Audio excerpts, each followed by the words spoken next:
예, 오늘은 베데스다 못에서 병자를 고치신 예수에 대해서 묵상을 하도록 하겠습니다.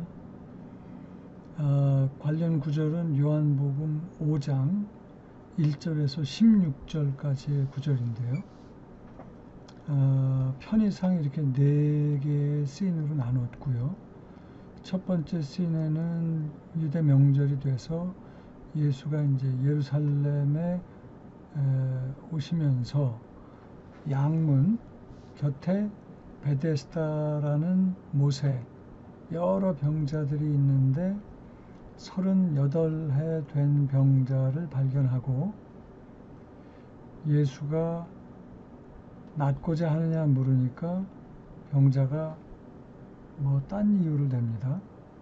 그렇지만 예수께서는 일어나 걸어라 라고 하시고 이 병자는 일어나 걷게 되는데 유대인들이 그날이 안식일이기 때문에 안식일 날 그 규율을 어겼다고 이제 예수를 핍박하기 시작합니다. 나중에 마지막 장면에 처음에는 예수가 누구인지 몰랐다가 그 병자가 마지막 장면에 성전에서 만나서 예수임을 알게 되고 그거를 유대인한테 알리면서 이제 핍박하게 된 유대인들이 예수를 박해하게 된 이제 계기가 됐다고 얘기를 하는 것이 성경 구절입니다. 첫 번째 장면에 보면은 이 베데스다라고 하는 것이 베이트라고 하는 집이라는 뜻의 명사와 헤세드라고 하는 은혜 자비의 합성어라고 그러거든요. 그래서 은혜의 집, 자비의 집이라는 뜻이고 또 양의 문이기 때문에 이게 굉장히 그 예수님을 어린 양이라고 보면은 그 은혜로 넘쳐나는 이름들이 있는 그 근처에 이제 병자들이 모여 있는데 병자들이 치유를 목적으로 기다리는데 이 사람들이 좀 재미있는 믿음을 갖고 있어요. 여기 빨간 글씨로 물의 움직임이 있으면 움직인 후에 제일 먼저 들어가는 사람을 어떤 병이든지 낫게 한다는 그런 믿음이 있는 거예요. 이런 믿음이 있다면 이 병자들은 아마 물이 움직일 때를 기다렸다가 그게 언제가 될지 모르지만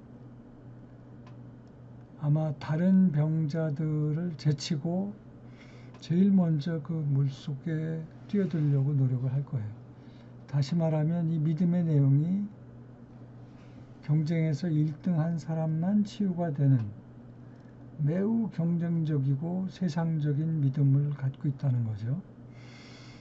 이 베데스다라는 뜻이 굉장히 은혜, 자비의 뜻이 포함되어 있고 양문도 옆에 있는데 굉장히 아이러니컬하게도 이 세상적인 믿음 속에 이 병자들은 병으로도 고통을 받지만 이런 세상적인 믿음으로도 고통을 받는다고 볼 수 있어요. 거기에 38년 된 병자가 있다. 일단 이 요한복음서에 나오는 숫자는 요한의 성격상 이게 다 의미가 있다고 보면 38년은 출애굽한 다음에 가데스 바네아에서 세렛 시내를 건너기까지의 광야 기간이 신명기에 보면 38년으로 나오죠. 굉장히 긴 기간인데 어떤 병을 38년 동안 앓았다고 보면 이 병자는 어떤 의미에서 자신의 병이 치유되는 것보다는 그 병을 합리화하면서 그 병 안에 안주하려는 병자, 그런 거지 근성을 갖고 있다라고 볼 수 있어요. 노예 생활을 오래 하다 보면은 거기 적응이 돼서 노예 해방이다라고 선포를 해도 정상적인 생활을 하기가 어렵죠. 그 노예 근성 때문에. 어떤 의미에서는 우리도 죄인이기 때문에 죄인에 굉장히 적응되어서 생활을 하다 보면 이제 예수님이 대속해서 죄를 사하여 주고 이제 천국이 도래하였어도 그 죄의 근성 때문에 다시 죄인으로 돌아가려는, 천국이 왔는데도 그 천국을 즐기지 못하는 뭐 이런 식의 이야기가 영어로는 institutionalized라고 합니다. 감옥에서 죄인 생활을 오래 한 사람들은 한 3, 40년 생활을 하다가 출감을 하면 사회 적응을 못해요. 그런 병자가 아니었을까 싶어요. 이 다음 구절로 그런 게 이제 좀 확인이 되거든요. 다음 구절에 보면은 두 번째 장면입니다. 예수가 그 누워있는 병자를 보고 오래된 줄 아시고 네가 낫고자 하느냐라고 물어봅니다. 병자가 당연히 낫고자 하는 마음이 있었을 텐데 왜 예수께서는 낫고자 하느냐라고 물었을까? 일단은 그런 institutionalized 된 어떤 그런 마음이 있다는 것을 이렇게 꿰뚫어, 본질을 보시는 분이니까 꿰뚫어 봤을 수도 있고, 어쩌면은 이 병자가 별로 낫고 싶어 하는 사람이 아닐 수도 있다는 것을 알고, 이제 그럼에도 불구하고 긍휼함으로 이 병자한테 접근을 하셔서 낫게 해주기 위해서 이런 질문을 했을 수도 있을 것 같아요. 병자는 그 질문에 낫고자 합니다라고 바로 답변을 할 수 있었을 텐데 답변이 좀 이상합니다. 물이 움직일 때 나를 못에 넣어주는 사람이 없어서 내가 가는 동안 다른 사람이 먼저 내려간다고 아주 장황하게 자기가 낫지 못하는 어떤 변명거리를 찾아서 자신의 처지를 합리화하고 있어요. 이것이 바로 institutionalized 된 상황이죠. 많은 환자들이 질병에서 치유되기보다는 질병 속에 있기를 원하는데 그 속에는 여러 마음들이 있을 수가 있고, 예를 들어서 뭐 부모한테 복수하려는 마음이 있다. 그런 마음으로 병 속에 있는 사람이라면 아마 절대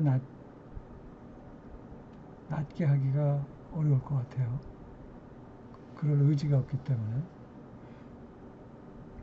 따라서 그 얘기를 거꾸로 우리가 뒤집어 보면 우리가 어떤 질병이나 상실감이나 우울증이 왔다는 것은 그런 어떤 마음의 병이 거꾸로 표출된 것이 아닌가. 그래서 그런 의미에서 이런 병은 우리의 시각을 바꾸고 우리 마음이 바라보는 그곳을 바꾸면은 치유가 될 수 있는 것이 아닌가 하는 생각도 해봅니다. 많은 경우 이제 젊은이들은 과거의 상처 때문에 병이 되기도 하고, 중년의 경우는 뭐 이혼을 한다든가 뭐 직업을 잃는다든가 등등 현재 상실로 위기가 오고, 노인들은 염려나 근심으로 미래에 대한 어떤 상실감으로 질병이나 우울증이 온다고 합니다. 어떤 경우든 간에 낫고자 하는 사람은 날려는 의지가 생겨야 된다고 봐요. 여기 있는 병자처럼 그거를 합리화하고 기존에 갖고 있던 그 어떤 믿음의 시스템을 그대로 갖고 있으려고 하면 낫기가 힘들다고 보고요. 낫고자 하는 사람은 따라서 질문도 달라집니다. 그리고 심지어는 죽음도 미룰 수가 있어요. 이게 죽을 병에 걸린 사람도 자기가 살아야 되는 어떤 분명한 이유가 있으면은 죽음이 이렇게 미루어지는 거 아시죠?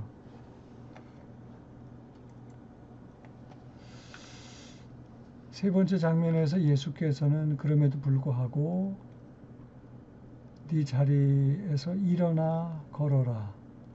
그러니까 금방 치유가 됩니다. 근데 이날이 안식일이기 때문에 유대인들이 안식일인데 병 나은 사람이 자리를 들고 가는 것을 보고 누가 그렇게 했는지 따져 묻고 이때만 해도 병자는 누가 자기를 고쳤는지 몰라요. 자, 이렇게 병자가 문제가 많은 병자인데 왜 예수는 치유를 했을까? 원래 예수 하나님의 은혜와 자비는 우리가 아무것도 한 것 없는 상태에서 그분의 은혜와 자비로 덮어주는 거죠. 그런데 이런 자비가 닿을 수 없는 사람들이 있어요. 그런 사람들은 이런 자비를 거부하고 도움이 필요하지 않다고 생각하고 내가 내 힘으로 무엇인가 스스로 할 수 있다고 생각하면 이런 자비가 덮을 수가 없죠. 은혜가 덮을 수가 없어요. 예수가 일어나 걸어라 했을 때 이 병자는 무엇인지는 모르지만 예수의 임재로 낫고자 하는 의지가 생겼던 것이 아닐까. 그러면서 일어나 걸을 수 있었던 것이 아닐까. 우리가 born again 하는 체험도 이와 비슷한 것이 아닐까 생각을 해봅니다. 이 안식일이라 하는 것은 창세기 보면은 창조주 하나님께 우리가 거하고 자유하며 그분을 즐기기 위한 그런 날로 만든 날이 안식일이죠. 우리가 일의 종이 되지 않고 우리가 주인이 되게 우리한테 어떤 의미에서는 생명을 주는 그런 날이 안식일이고 생명이신 예수께서 오셨는데 이 바리새인들은 그런 안식일의 규정, 글자 잣구에 지금 매여 있는 것을 봅니다. 이제 그 이후에 성전에서 예수가 이 병자를 다시 만나서 다시 죄를 범하지 말라고 하시는 이유는 글쎄 일단 병은 치유가 됐지만 조금 더 생각의 틀이 바뀌어야 된다는 어떤 예수님의 뜻이 있었던 것이 아닌가 하는 생각도 들고요. 그러고 보니까 그 다음에 병자가 곧바로 또 유대인한테 가서 자기를 고친 사람이 예수라는 것을 알려주죠. 그 유대인들이 지금 굉장히 예수랑은 대척점에 있는 사람인 거를 알았을 법한데 근데 이제 재미있는 거는 예수께서 이 병자의 병만 고쳐줄 수도 있었어요. 그런데 병자에게 일어나 걸어라 함으로써 이 안식일을 율법적으로 해석하는 유대인들을 의도적으로 건드린 것은 유대인들에게도 어떤 메시지를 주고 싶었던 것이 아닐까. 왜냐하면 그래야지만 물론 이 사랑의 하나님이시니까 사랑으로 얘기를 했을 수도 있는데 그래서는 유대인들의 그 틀이 안 바뀌니까 이런 좀 파격적인 방법으로 그들한테 메시지를 던지고 싶었던 것이 아닐까 하는 생각도 해봅니다. 오늘 묵상은 여기까지 하도록 하죠.